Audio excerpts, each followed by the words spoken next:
right, it is tomorrow. I didn't finish the other vid I said I was gonna do because this video suggestion was dropped like the day after this video came out. This is the history of Elden Ring, I guess. And I'm down for that. We used to do a bunch of history vids a couple years ago on the channel. The history of the world, I guess, was like a viral video. And so hopefully this is in that style. It's pretty short too. So let's get into it, man. You know, big Elden Ring fan, you know, a big Souls fan. I had a broken leg. All I could do was play Dark Souls 1 over and over again and Darksiders. Those are the only games I had for like a while. Good times in my life. All right, here we go. So, a powerful god known as the Greater Will decided to send a golden star to the lands between, a magical place beyond the fog. Okay, wait, we're gonna start it over, but so this is even using the same sound effects as the I guess video. Oh, this is a good callback. A powerful god known as the Greater Will decided to send a golden star to the lands between, a magical place beyond the fog, where apparently you can't even die. But we'll get to that in a bit. Why'd he do it? Probably wanted some more power, like he didn't have enough already. How's a friggin' golden star gonna give him power over the land, though? Well, he also sent a huge-ass beast on top of it, the Elden Beast, which was essentially the physical representation of the Greater Will in the lands between. It would later become, you guessed it, the Elden Ring. What even is the Elden Ring? Like, do you become a demon king with a harem of big titty anime elves when you wear it? What are you talking about? Oh, rise now. Well, not really. It's basically made up of runes of power that set up the rules for the world to follow. So, it represents order. Order has two fundamental aspects. Law of causality, basically fuck around and find out, like infinite cause and effect. And then there is the law of regression, which says all things come back to the roots. Yeah. The Elden Ring is inside. Everything goes back to the tree. Unless, the people who've played the game, unless you're a what? The Erd Tree, which is a gigantic golden tree that takes the souls of anyone who dies in the lands between. Yeah. But wait, how did we even get a huge soul-devouring tree like this in the first place? Unlike what the Golden Order cult controlling the lands between wants you to believe, life did not start with the Erd Tree. In fact, there was another tree that existed way before the Erd Tree, the Great Tree. Now, this Great Tree had something called the Primordial Crucible, which is the true source of all life in the lands between. Think of the Crucible as a sort of a melting pot in which everything and everyone was blended together. So that's pretty much where all life started. It's safe to assume that the Great Tree and the Primordial Crucible are quite powerful. Now, what happens when a greedy outer god sees something that's extremely powerful and isn't under his control? Yeah, he tries to take over it by any means necessary. Now you see the whole thing with the Golden Star and the Beast Star to make more sense. The Greater Will basically replaced the Great Tree with his parasitic Erd Tree so as to expand his dominion over the lands between. Okay, so whether or not you think that the Erd Tree is parasitic to that other tree, that's actually a really good way to phrase it. The other one that I heard was like the Erd Tree is kind of like a phantom, right? Kind of like possessing the Great Tree. That's another way that I've heard it explained that I really liked. While playing the game, it does seem more on the side of like, it is the one true God until you get to the end of the game where everything kind of exposes itself. But you will know that vibe already if you beat the original Dark Souls. They tell you that the lore that we tell you about the world is other people's telling of how things came to be. And then you will discover while you play it, the people's motivations might not be so godlike, right? Which is why you can kindle the flame in the original Dark Souls, you know, or you can extinguish it because the person who controls it really can't make just a decision based off of vibes, right? So their version of this here is just saying that they're telling you about everything comes back to the tree, but then you know that isn't true because then you see all these tarnished. So then how did the tarnished exist if everything is supposed to be going back to the tree, right? So also you have this weird relation between them and dragons and draconic powers. And how are we able to merge these things together if when you die, you're supposed to be reborn from the tree? So they tell you there's already another layer there. And then, of course, the whole god murder storyline is a part of that as well.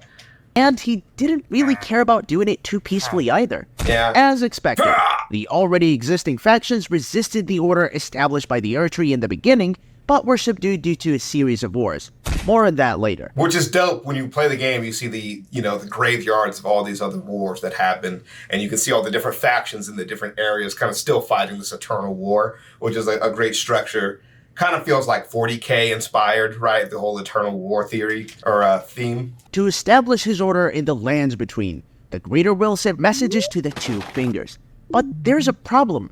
They can't move or talk. They are literally just two creepy-ass fingers.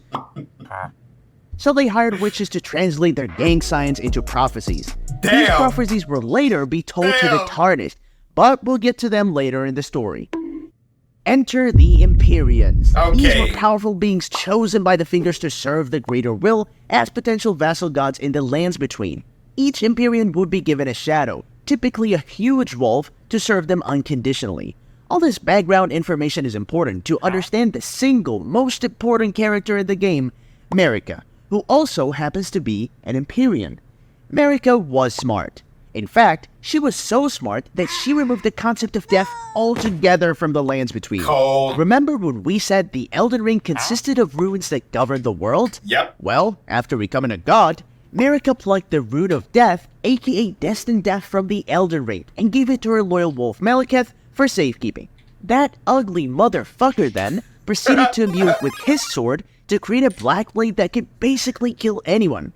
Actually, it's the only thing that can kill anyone because the death rune has been removed. How convenient. Why are you running? Now, after she had literally removed death, Marika became Queen Marika the Eternal.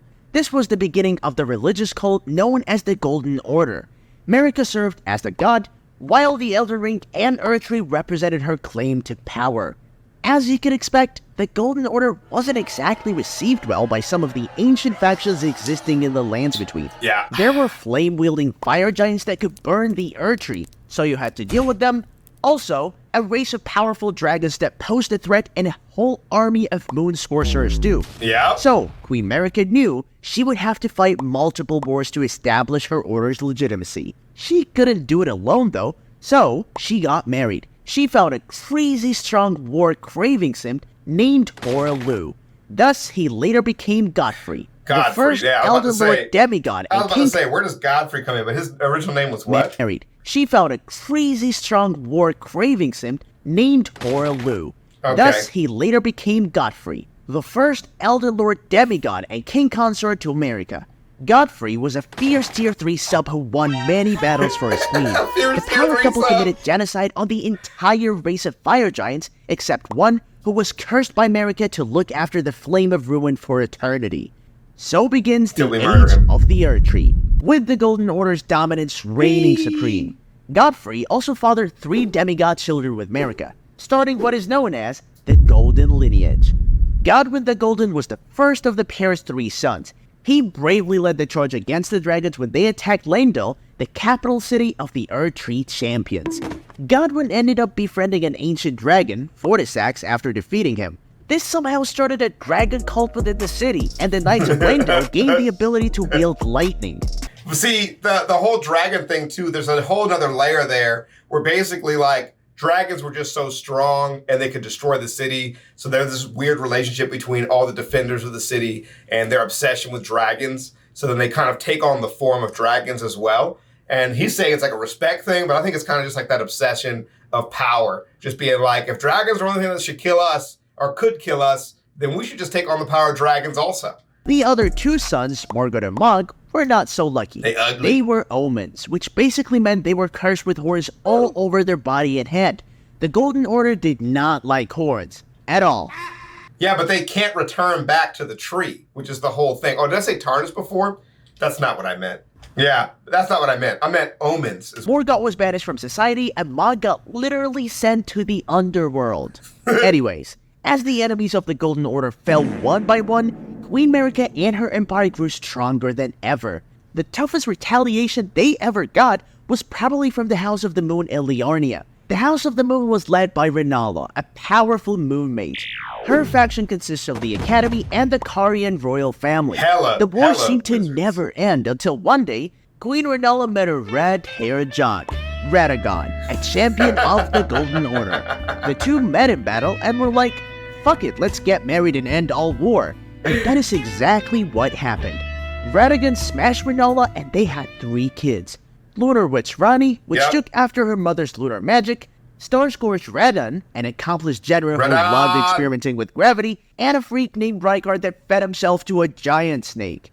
So, after conquering the shit out of the lands between, Queen Marika started having some doubts about the Golden Order. She started questioning the motivations of the Greater Will and the Order itself.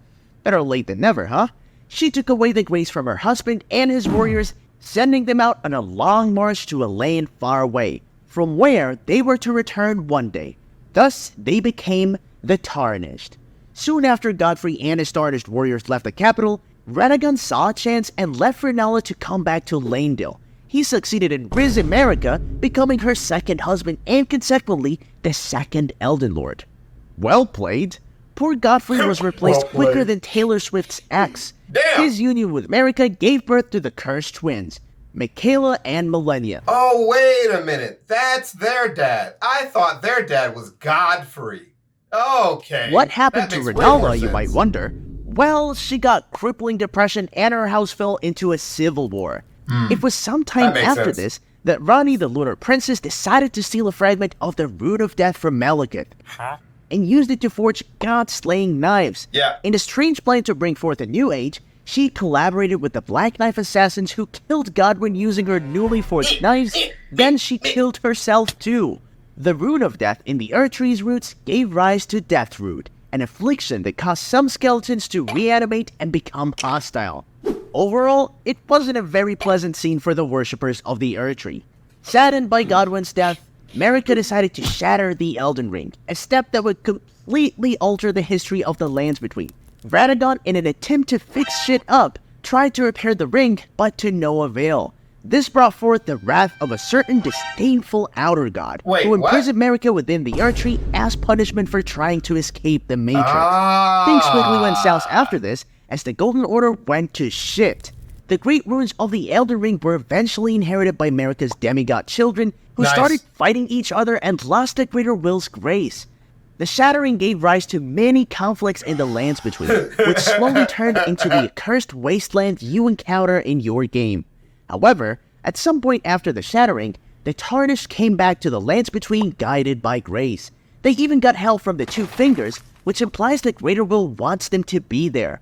The Tarnished are now tasked with becoming Elden Lord and returning the Golden Order to its former glory. But turns out, even after their best efforts, they can't do shit. This is until a Tarnished with an actual brain crosses the fog.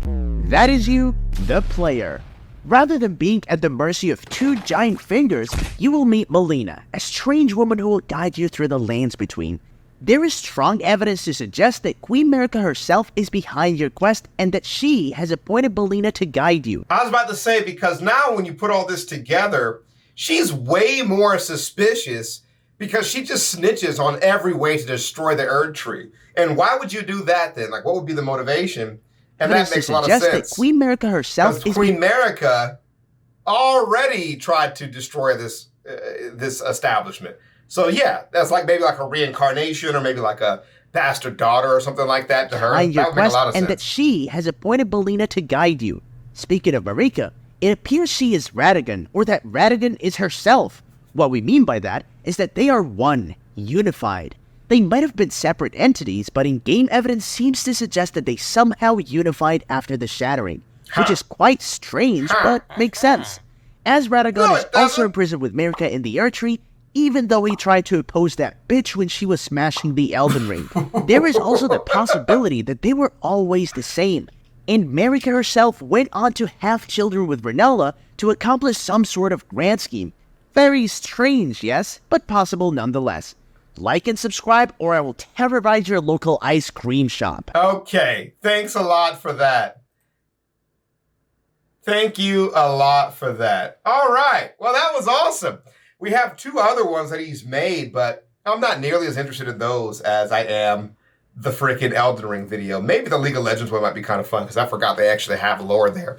But very interesting. Now, another layer of this is that some of this in the Elden Ring is like true, like TM true, like written and true.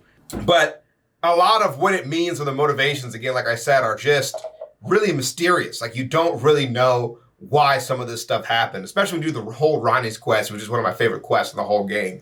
You know, she kind of touches on all these pieces, and then as you read some of the parts, like on these daggers and stuff that you pick up, you realize like she is the one that's responsible for killing, what's his face? What's that guy's name? She murdered that guy. The New Age, she collaborated with the Black Knife assassins who killed Godwin using... Godwin, not Godfrey. Yeah. You're actually there and you watch her make that plan to kill Godwin. So, very fascinating. All right, off we go. If you guys have any other videos of Elden Ring lore you want me to see, I'm so down to do it. It's very fascinating stuff, and I'll see y'all around. Peace.